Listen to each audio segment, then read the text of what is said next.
¿Quieres saber cómo ha quedado la reclamación de la plusvalía después de la última sentencia del Tribunal Supremo?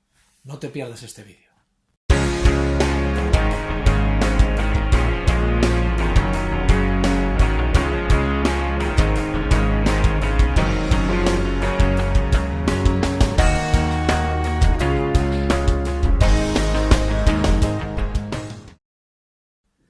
Bien, tras la última sentencia del Tribunal Supremo de 9 de julio del 2018, como recordaréis, hicimos un vídeo cuando salió la sentencia para explicar del Tribunal Constitucional de 11 de mayo de 2017. Claro, entre el 11 de mayo de 2017 al 9 de julio de 2018 ha pasado un año.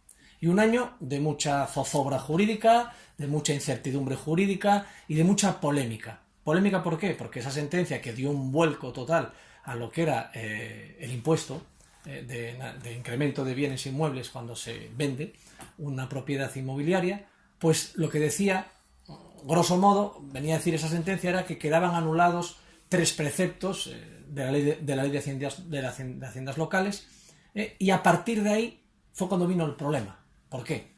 Porque los jueces y tribunales fueron interpretando cada uno, porque la sentencia era un poco ambigua, interpretando cada uno el contenido de esa sentencia. Y desde juzgados y tribunales que consideraban nulo el impuesto y por lo tanto no había que aplicar siempre y cuando no hubiese capacidad económica expresiva de la posibilidad de gravar, es decir, porque lo que grava la plusvalía es el incremento de valor a la hora de vender.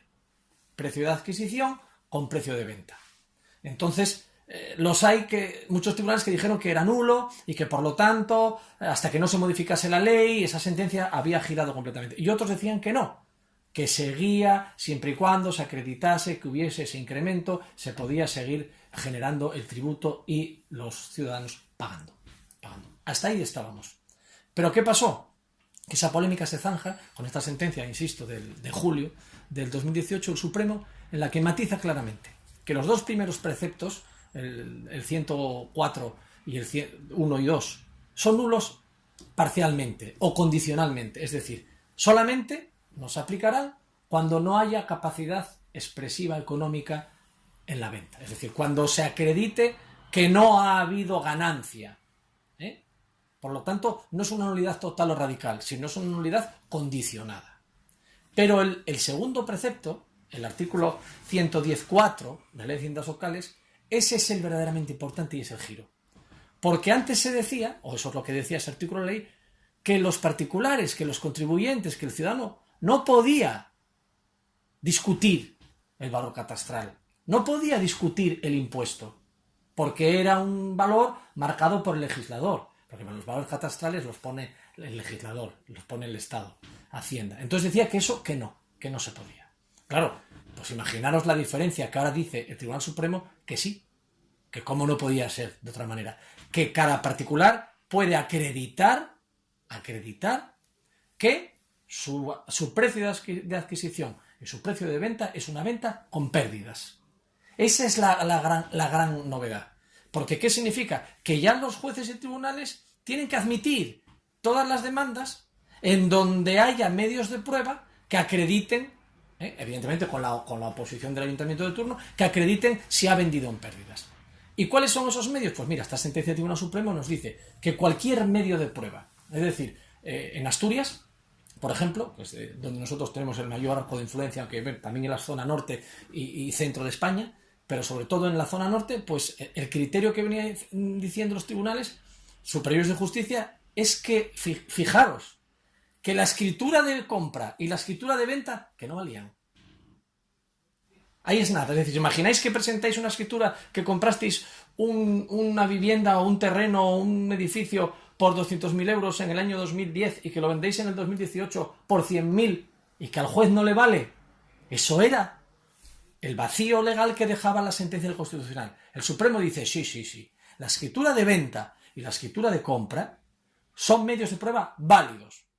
A lo mejor no suficientes, hay que ver. Porque claro, cuando decían que este medio de prueba no era válido, era porque yo puedo vender por circunstancias personales, familiares, de mercado, es decir, a lo mejor no es real el precio de venta. Entonces, hay que sustentar esas 2 escrituras de venta y de compra con otras pruebas, como puede ser un informe pericial, una tasación pericial, que es el medio de prueba fundamental o primordial, como puede ser otros valores catastrales, como puede ser datos oficiales del Instituto Nacional de Estadística, de Fomento, de Catastro y demás, donde veamos. Es decir, eso es muy importante. Ahora se puede probar.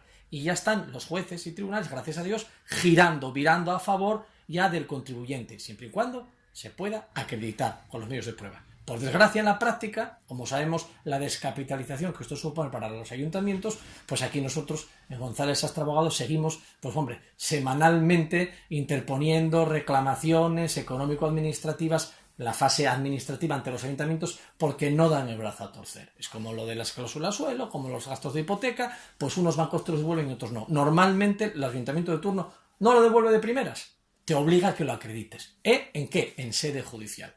Y ahí es donde está el problema, y nosotros por eso recomendamos siempre que consultéis a un abogado. Nosotros somos especialistas en reclamaciones de plusvalía y valorar el caso. Porque no es lo mismo reclamar por una plusvalía de 1.000 euros que de 100.000 euros. Pero claro, todo conlleva unos gastos que unos son reembolsables, otros no son reembolsables, y por eso hay que ir a un profesional para asesorarse, no tanto de la viabilidad jurídica, que probablemente la tenga, sino de la viabilidad económica, para ver si nos compensa ir hasta el juzgado por una plusvalía de 1.000 euros o no. Pero bueno, es mi recomendación. Pero esperando que os haya quedado claro que ahora sí se puede probar y acreditar en el juzgado que he vendido en pérdidas, gracias a la sentencia del Supremo, me doy por satisfecho. Recordándoos que nos sigáis mandando consultas a nuestro cajón, al blog, a la página web o por teléfono como lo hacéis habitualmente.